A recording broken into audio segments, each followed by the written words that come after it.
BSY ಕಡೆಗಣನೆ ಮಾಡಿದ್ದೇ ಹಾನಗಲ್ ಸೋಲಿಗೆ ಕಾರಣ. ವಿಜಯೇಂದ್ರ ಪ್ರಚಾರಕ್ಕೆ ಅಡ್ಡಿಪಡಿಸಿದ್ದೇಕೆ ಬಿಜೆಪಿ ನಾಯಕರು? 2023ರ ಚುನಾವಣೆ ಮೇಲೆ ಪರಿಣಾಮ ಬೀರುತ್ತಾ ಹಾನಗಲ್ ರಿಸಲ್ಟ್?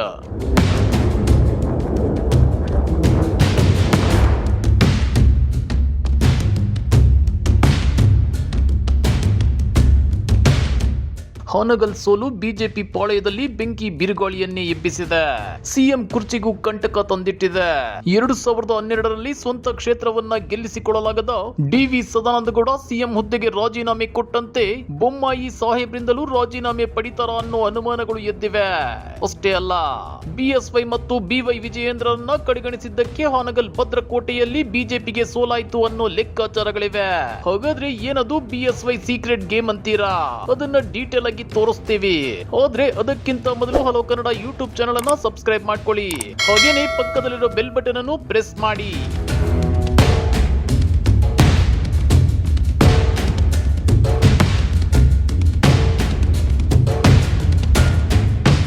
ಹಾನಗಲ್ನಲ್ಲಿ ಬಿಜೆಪಿ ಸೋಲಿಗೆ 10 ಹಲವು ಲೆಕ್ಕಾಚಾರಗಳು, 10 ಹಲವು ಅನುಮಾನಗಳು ಹುಟ್ಟಿಕೊಂಡಿವೆ. ಸಿಎಂ ಬೊಮ್ಮಾಯಿ ತವರು ಜಿಲ್ಲೆಯಲ್ಲಿ ಪಕ್ಷದ ಅಭ್ಯರ್ಥಿ ಸೋಲಕ್ಕೆ ಏನು ಕಾರಣ ಅನ್ನೋ ಚರ್ಚೆಗಳು ನಡೀತಾ ಇವೆ.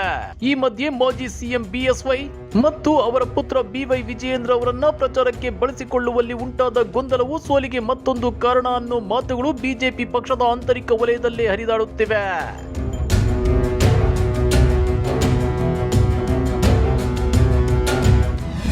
ಬಿಜೆಪಿ ಟಿಕೆಟ್ ಹಂಚಿಕೆ ವಿಚಾರದಲ್ಲೂ ಭಿನ್ನಾಭಿಪ್ರಾಯ.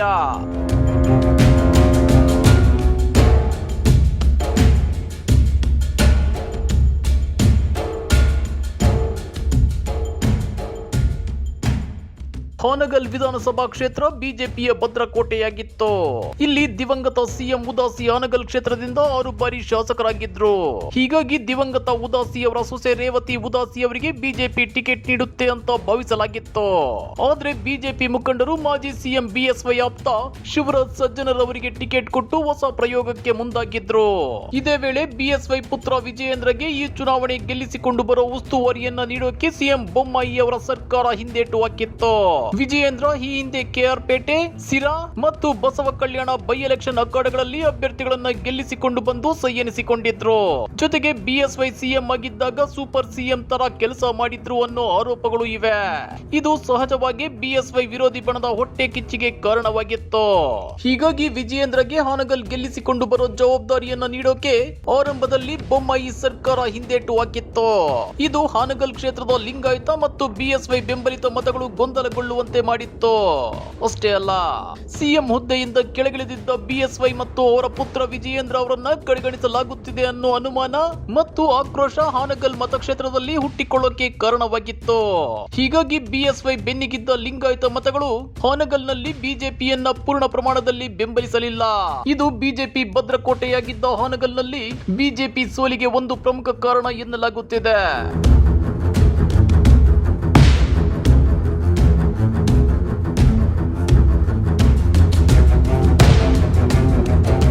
ಇನ್ನ ಅದ್ಯಾವಾಗ ಹಾನಗಲ್ ಕ್ಷೇತ್ರದಲ್ಲಿ ಲಿಂಗಾಯತ ಮತಗಳು ಕೈಜಾರುತ್ತಿವೆ ಅನ್ನೋದು ಸಿಎಂ ಗಮನಕ್ಕೆ ಬಂತು, ಆಗ ಬಿಎಸ್ ಯಡಿಯೂರಪ್ಪ ಮತ್ತು ಅವರ ಪುತ್ರ ಬಿವೈ ವಿಜಯೇಂದ್ರ ಅವರನ್ನ ಅಖಾಡಕ್ಕಿಳಿಸಲಾಗಿತ್ತು.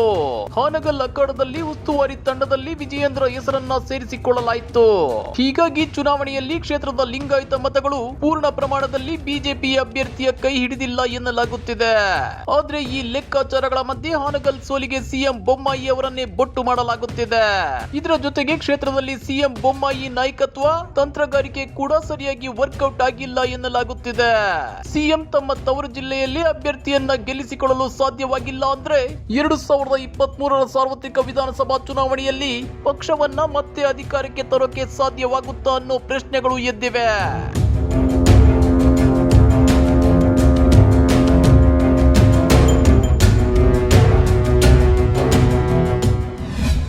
ಬಿಎಸ್ವೈ ರಾಜ್ಯ ಪ್ರವಾಸಕ್ಕೂ ಅಡ್ಡಗಾಲು. ಬಿಎಸ್ವೈ ಕಣ್ಣೀರಲ್ಲೇ ಬಿಜೆಪಿ ಸರ್ಕಾರ ಕೊಚ್ಚಿ ಹೋಗುತ್ತಾ?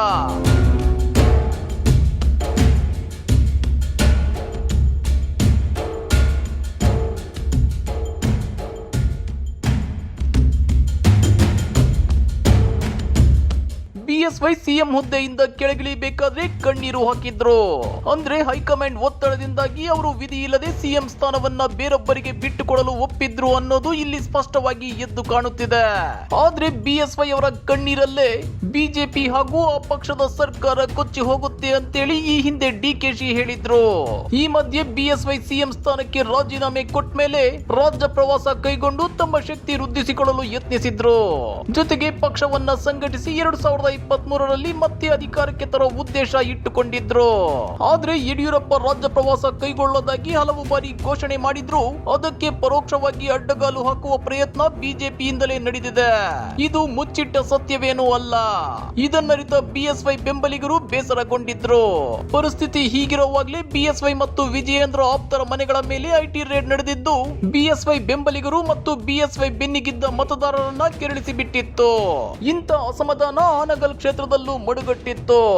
ಹೀಗಾಗಿ ಆನಗಲ್ ಕ್ಷೇತ್ರದಲ್ಲಿ ಬಿಎಸ್ವೈ ತಮ್ಮ ಅಭ್ಯರ್ಥಿ ಶಿವರಾಜ್ ಸಜ್ಜನರ್ ಅವರ ಪರ ಪ್ರಚಾರ ನಡೆಸಿದ್ರು.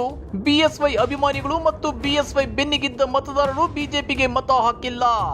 ಬದಲಿಗೆ ಕಾಂಗ್ರೆಸ್ ಕಡೆ ಒಲಿದ್ವು ಅನ್ನೋ ರಾಜಕೀಯ ವಿಶ್ಲೇಷಣೆಗಳಿವೆ.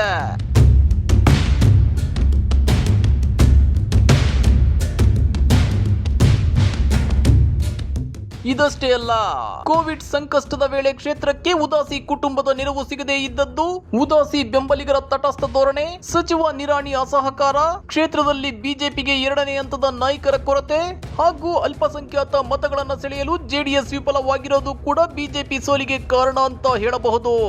ಎಲ್ಲಕ್ಕಿಂತ ಮುಖ್ಯವಾಗಿ ಶ್ರೀನಿವಾಸ್ ಮಾನೆ ವೈಯಕ್ತಿಕ ವರ್ಚಸ್ಸು, ಹುಲಿಯ ಸಿದ್ದರಾಮಯ್ಯನವರ ಅಬ್ಬರದ ಪ್ರಚಾರ ಕೂಡ ಸಿಎಂ ತವರು ಜಿಲ್ಲೆಯಲ್ಲಿ ಬಿಜೆಪಿ ಸೋಲೋಕೆ ಕಾರಣವಾಗಿದ್ವು. ಆದ್ರೆ ಈ ಲೆಕ್ಕಾಚಾರ ಏನೇ ಇದ್ರೂ ಸೋಲು ಸೋಲೆ. ಆ ಸೋಲಿನ ಹೊಣೆಯನ್ನ ಸಿಎಂ ಹೊತ್ತುಕೊಳ್ಳುವಂತಾಗಿದೆ.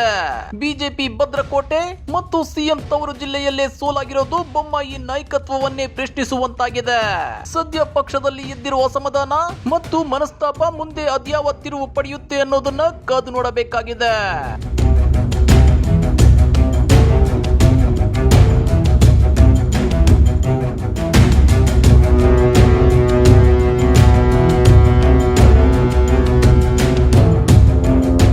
ಹಾಗಾದ್ರೆ ಹಾನಗಲ್ ಸೋಲು ಸಿಎಂ ಕುರ್ಚಿಗೆ ಕಂಟಕ ತಂದೊಡ್ಡುತ್ತಾ? ಬಿಎಸ್ವೈ ರಾಜ್ಯ ಪ್ರವಾಸ ಮಾಡಿ ಮತ್ತೆ ಮುನ್ನೆಲೆಗೆ ಬರ್ತಾರಾ? ಕಮೆಂಟ್ ಮಾಡಿ, ವಿಡಿಯೋ ಲೈಕ್ ಮಾಡಿ, ಶೇರ್ ಮಾಡಿ. ಇಂಥ ಮತ್ತಷ್ಟು ರೋಚಕ ರಾಜಕೀಯ ಸುದ್ದಿಗಳನ್ನ ಮಿಸ್ ಮಾಡದೆ ನೋಡ್ಬೇಕು ಅಂದ್ರೆ ನಮ್ಮ ಯೂಟ್ಯೂಬ್ ಚಾನೆಲ್ ಅನ್ನ ಸಬ್ಸ್ಕ್ರೈಬ್ ಮಾಡ್ಕೊಳ್ಳಿ.